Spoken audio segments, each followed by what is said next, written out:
Hi, my name is Patrick Larney. I'm the manager of the Young Fables. That's me in the black in the center there. I'm going to attempt to narrate the behind-the-scenes footage, which is exclusive to our pledgers, so if you're watching this, thanks for donating. I'm going to speak very frankly to give those who don't know much about the process a bit of more insight of how a record on this level is made.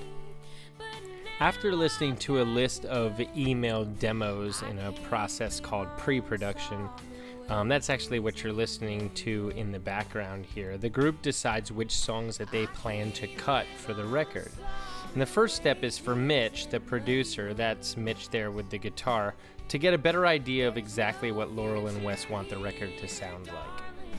The last album that we did was basically just demos, so all we had was like drums, acoustic guitar, electric guitar, mine and Wes's vocals, and then bass, and if we had like a mandolin or something random. But I like the fact that because me and Wes always play like acoustic guitar, electric guitar, and both sing, and so that's like our sound. Yep. And I don't obviously this is gonna be full band, like full production and everything, but I don't want to lose that. So like I always want like the electric guitar like to always like never be like hidden or anything, just because that's like our sound. If that makes sense. After the Young Fables share a few references of some of their inspirations and talk about what instruments they want on the record, then the production process starts. And we begin by setting tempos for the click track, or deciphering just how fast or slow the songs will be on the record. It's not really very fancy stuff, but it's essential to the groove and the mood of the album. Next, Wes and Laurel will play through the songs, and Mitch will make some arrangement suggestions, cutting a lyric here or there, or offering an alternate chord structure that maybe Laurel and Wes hadn't thought of. And finally, Laurel and Wes will head into the live room to record scratch tracks.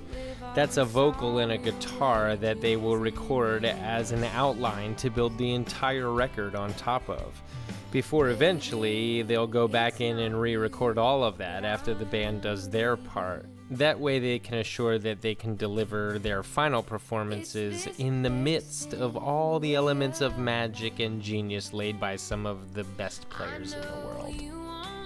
And that's pretty much it for day one. It's a lot of work. We hope you enjoyed it. But I'm not going to let Laurel and Wes get off that easy. Before we leave, I'm going to share a little something with our donators.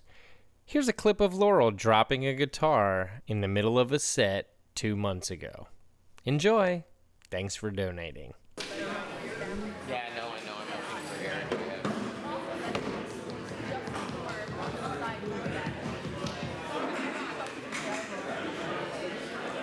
I still love you, but I can't stay.